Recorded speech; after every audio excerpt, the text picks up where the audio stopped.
Welcome to Esther worship channel. మరొక video ద్వారా మిమ్మల్ని కలుసుకోవడానికి, మీతో మాట్లాడడానికి, దేవుని వాక్యం పంచుకోవడానికి, దేవుడు నాకు ఇచ్చిన ఆయుష్ను బట్టి, ఆరోగ్యం బట్టి, జీవం బట్టి, ఊపిరిని బట్టి ఆయనకి కృతజ్ఞతాస్తుతులు చెల్లిస్తున్నాను. మీరందరూ దేవుని యందు విశ్వాసంలో, ప్రార్థనా జీవితంలో ముందుకు సాగుతున్నారని, విశ్వాస జీవితంలో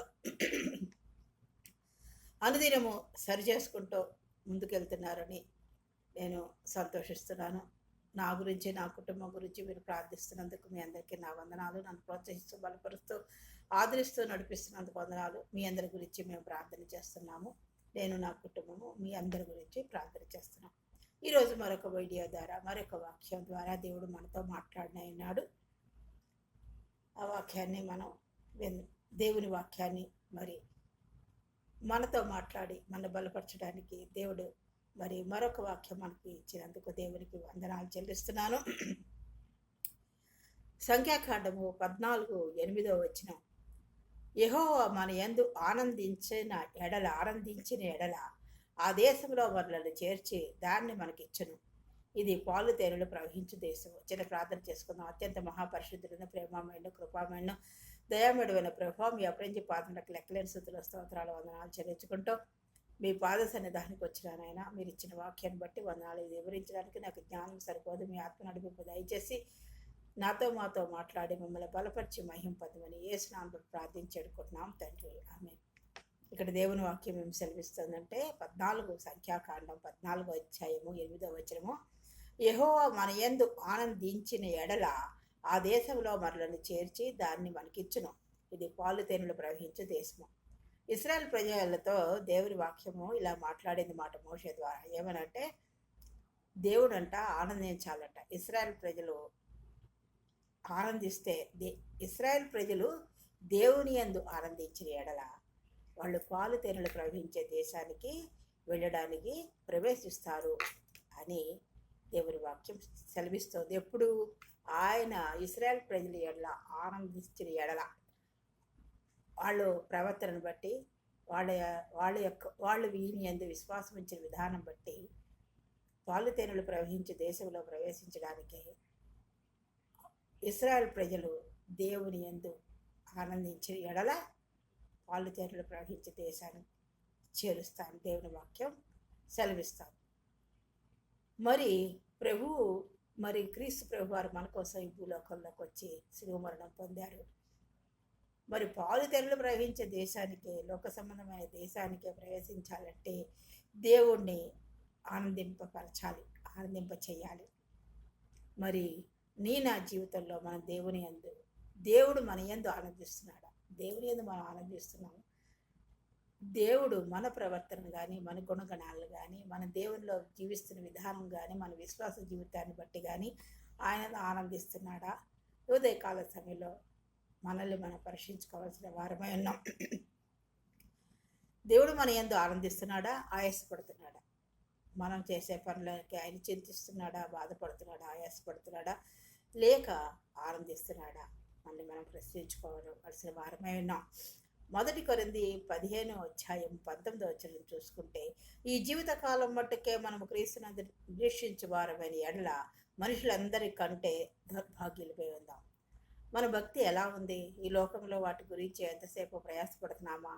ఉద్యోగం, వివాహం, ఆర్థిక పరిస్థితులు, శ్రమలు, శోధనలు, కష్టాలు, బాధలు, కన్నీళ్ళు, వీటి గురించే మనం బాధపడుతున్నామా?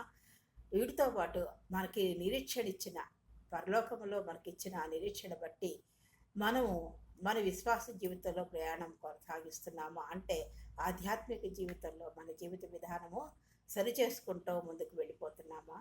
మనం పరీక్షించుకోవాల్సిన వారమై ఉన్నాం.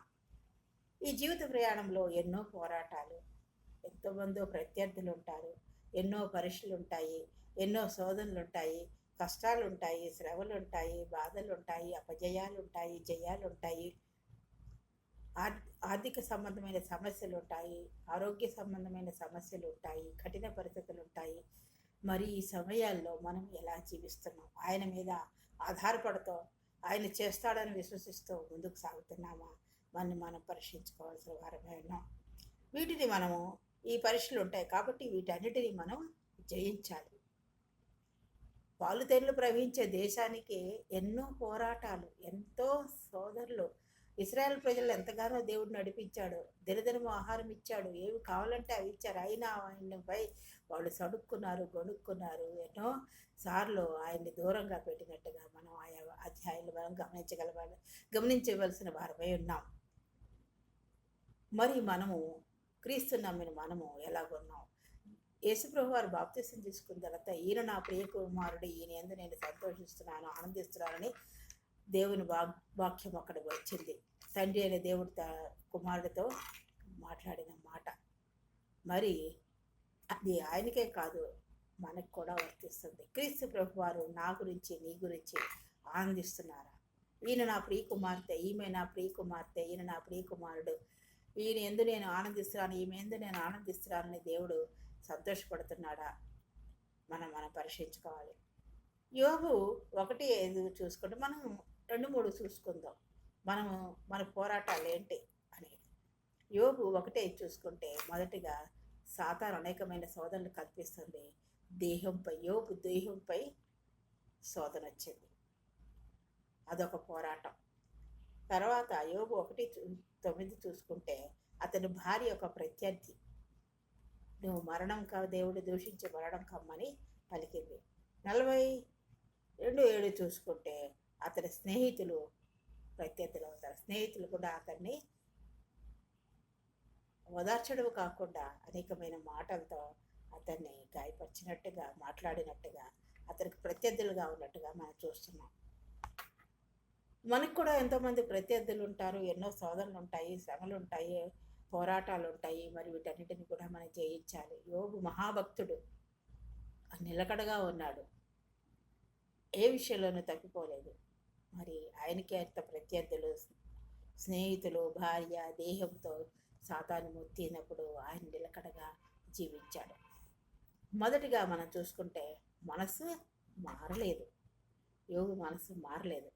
ద్వితీయోపదేశకాండం 8:13 చూసుకుంటే 8వ అధ్యాయం 13, నీ పశువులను, నీ గొర్రె మేకలను వృద్ధి అయి నీకు వెండి బంగారం విస్తరింపచేసి నీకు కలిగినదేంటి వర్ధిల్లున్నప్పుడు నీ మనసు మదించి దాసుల గృహమైన ఐగుప్తు దేశంలో నుండి నిన్ను రప్పించి నీ దేవుడైన యెహోవాను మర్చిదివేమో. ఇక్కడ ఇశ్రాయేల్ ప్రజలకి మనసు మారలేదు. వాళ్ళకి ఎన్నో చెప్పాను కదా, ఎంతగానో దేవుడు ఆశీర్వదించాడు, పశువులు ఇచ్చాడు, గొర్రె మేకలు ఇచ్చాడు, వెండి బంగారాలు ఇచ్చాడు, కలిగినదంతయు వాళ్ళకు ఉన్నదంతయు విస్తరించింది. తర్వాత వర్ధిల్లారు. అప్పుడేమైంది, వాళ్ళ మనసు గర్వంతో, అహంకారంతో వధించిపోయింది. వాళ్ళ యొక్క ఐగుప్తు దేశంలో దాస్యంగా చేసిన జీవితాన్ని వాళ్ళు మర్చిపోయి దేవుడిని ఎంతసేపు సడుక్కుంటున్నారు, కొనుక్కుంటున్నారు. అక్కడ కాకరకాయలు ఉన్నాయి, కీరకాయలు ఉన్నాయి, అవి ఉన్నాయి, ఇవి ఉన్నాయి.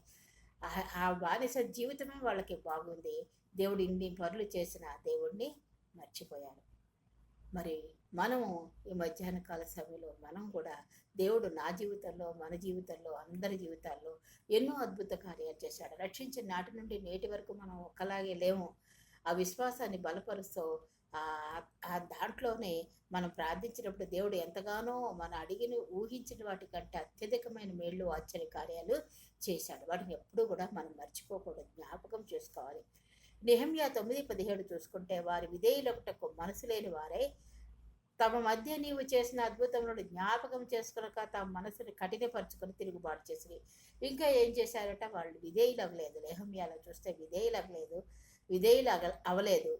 మనసు లేని వారు, విధేయులకుటకు కూడా మనసు లేని వారే దేవుడు చేసిన అద్భుతాలను జ్ఞాపకం చేసుకోకుండా మర్చిపోయి తమ మనసును కఠినపరుచుకొని తిరుగుబాటు చేశారట, దేవునిపై తిరుగుబాటు చేశారు. మరి మనం ఎలాగున్నాం? మీరు మనందరం ఎలాగున్నాం? దేవుడు చేసిన అద్భుతాలను మర్చిపోతున్నామా, జ్ఞాపకం చేసుకుంటున్నామా లేదా? లేకపోతే మన మనసును కఠినపరచుకొని తిరుగుబాటు చేసేవారంగా ఉన్నామా? ఉదయ కాల సమయంలో, మధ్యాహ్న కాల సమయంలో మనం పరీక్షించుకోవాల్సిన వారమై ఉన్నాం. 1 కొరింథీ 1:27-28 చూసుకుంటే ఏ శరీరయు దేవుని ఎదుట అతిథింపకూడనట్లు జ్ఞానులను సిగ్గుపరచుటకు లోకములో ఉండి వెర్రి వారిని దేవుడు ఏర్పరచుకొని ఉన్నాడు. ఈ శరీరం గురించి అతిశయింపకుండా జ్ఞానులను సిగ్గుపరచుటకు, జ్ఞానం కలిగి వారిని సిగ్గుపరచుటకు లోకంలో ఉండే వెర్రి వారిని దేవుడు ఏర్పరచుకొని ఉన్నాడని దేవుడి వాక్యం సెలవిస్తోంది.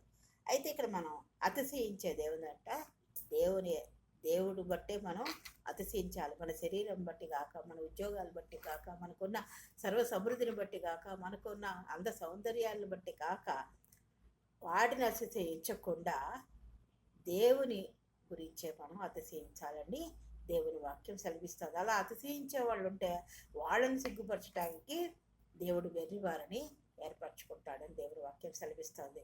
సంఖ్యాకాండం 14:14 చూసుకుంటే, అప్పుడు ఆ సర్వ సమాజం ఎలుగెత్తి కేకలు వేసెను, ప్రజల రాత్రి ఎలుగెత్తి ఏడ్చిరి. వాళ్ళు ఎలుగెత్తి ఏడ్చారట, ఎలుగెత్తి కేకలు వేశారట. మనము మన ప్రార్థనలో ఎలుగెత్తి వాటికి మొరపెట్టాలి, ఎలుగెత్తి కన్నీళ్ల ప్రార్థన చేయాలి.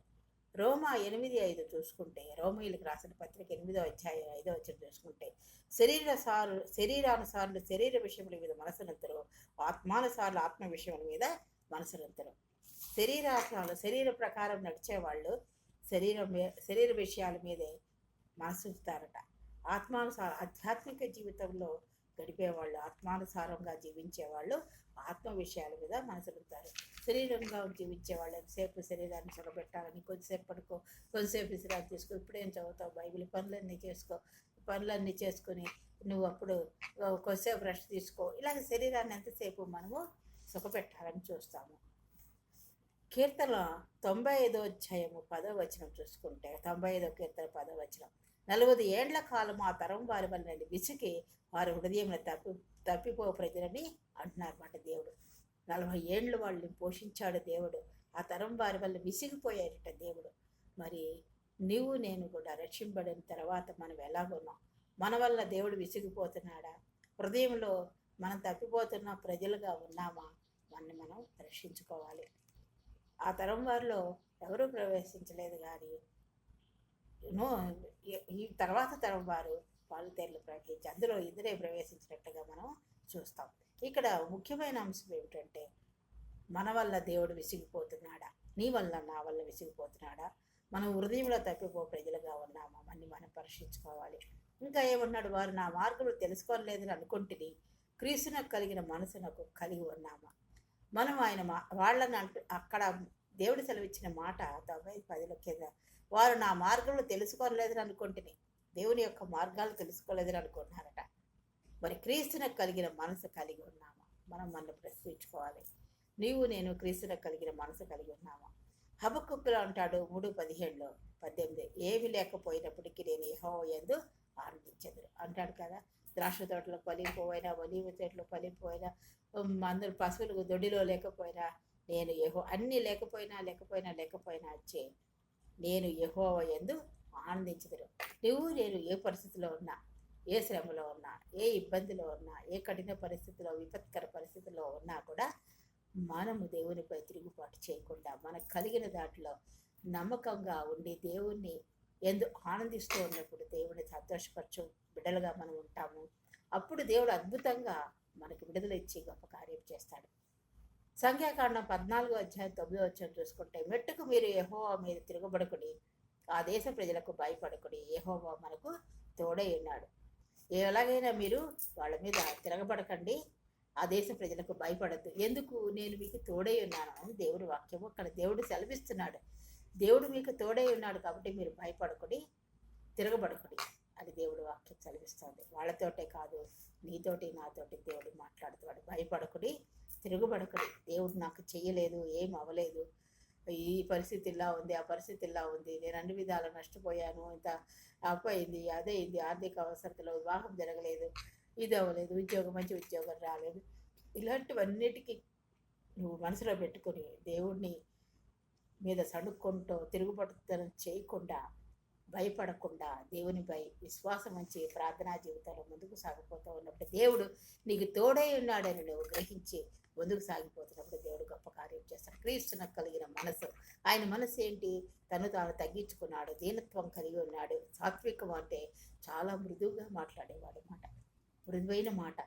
సాత్వికం, ఎంతో సాత్వికం, ఓర్పు, తగ్గింపు, దీనత్వం. ఆయన తను తాను తగ్గించుకుని వ్యక్తినిగా చేసుకుని ఈ భూలోకంలో జన్మించి నీ కొరకు నా కొరకు శిలువపై మరణించి తిరిగి మృత్యుంజయుడు లేచిన ఆయన ఎంతగానో ఆయనలో తగ్గింపు ఉంది.